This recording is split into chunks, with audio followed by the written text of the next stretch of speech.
सभी लोग का स्वागत है आज के हमारी इस वीडियो में।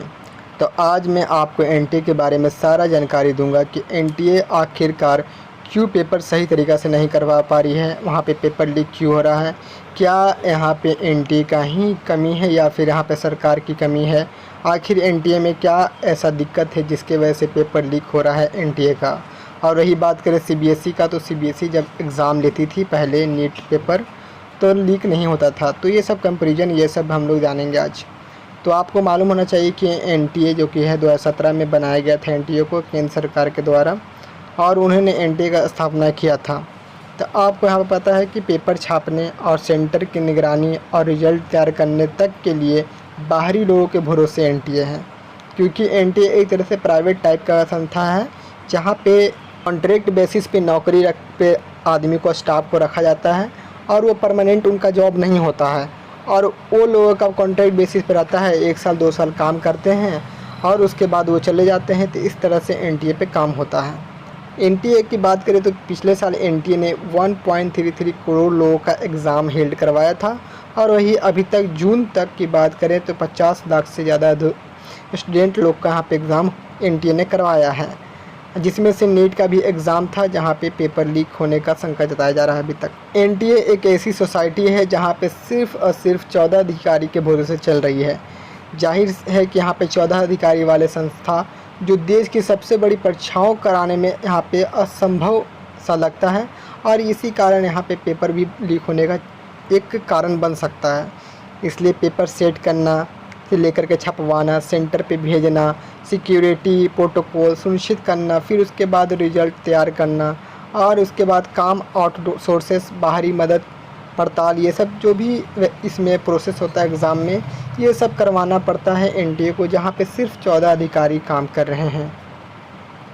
और आपको जान के हैरानी भी होगी कि इतनी सारे एग्ज़ाम लेने वाली एनटीए के पास एक अपना दफ्तर तक नहीं है। यहाँ पे आप इस आर्टिकल में देख सकते हैं, उनके पास अपना कोई दफ्तर भी नहीं है। ये दिल्ली के ओखला में किराए की इमारत से यहाँ पे चलाया जाता है एनटीए को।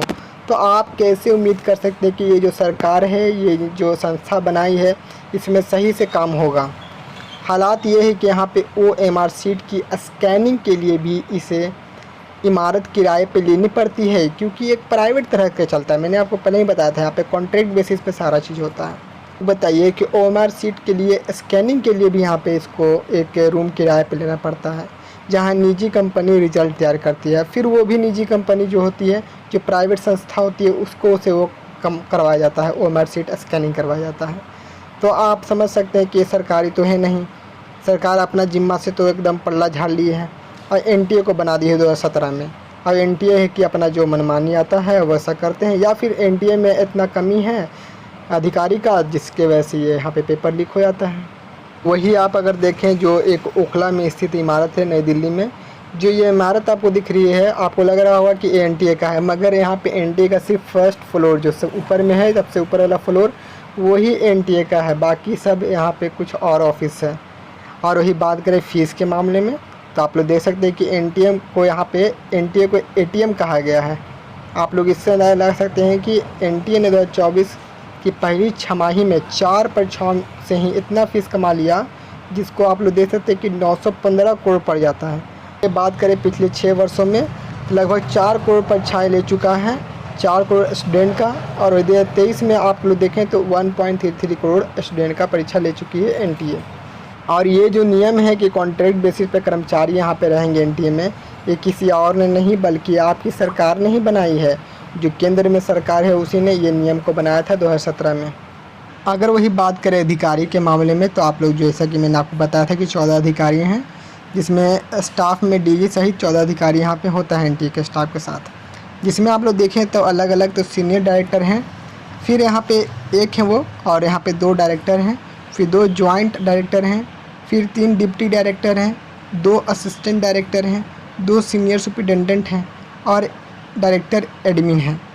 और यहाँ पे अगर आप देखें तो ये लोग भी डेपुटेशन पर हैं। बताइए, डेपुटेशन पे इनको रखा गया है, और जो इनकी मदद करने के लिए कर्मचारी रखा गया है वो यहाँ पे कॉन्ट्रैक्ट पर हैं, किसी का परमानेंट है नहीं। और फिर यहाँ पे देखिए तो मेडिकल इंजीनियरिंग, CUT, नेट जैसे 9 वर्टिकल यहाँ पे एग्ज़ाम ये एनटीए के द्वारा कराया जाता है, जो कि ये प्रमुख एग्ज़ाम मैंने आपको बताया है। और भी एग्ज़ाम होते हैं, तो आप लोग समझ सकते हैं कि इसमें क्यों यहाँ पे पेपर लीक का समस्या उत्पन्न हो रहा है। और यहाँ पे विश्वास स्टूडेंट का एकदम ख़त्म हो चुका है एनटीए से। लेकिन सरकार का वही बात देखें तो उन्होंने कहा है कि वो कमेटी बनाए हैं। ये कमेटी इसलिए बनाए क्योंकि वो एनटीए में सुधार कर सके, मतलब कि एनटीए को हटाया नहीं जा रहा है, एनटीए ही एग्ज़ाम लेगी आने वाले समय में भी। तो आप लोग समझिए कि अब कैसा आपका यहाँ पे भविष्य है यहाँ पर। तो आने वाले समय में जो भी अपडेट आएगा मैं आपको वीडियो बना के इन्फॉर्म कर दूँगा। चैनल को सब्सक्राइब कर लीजिएगा। Thank you.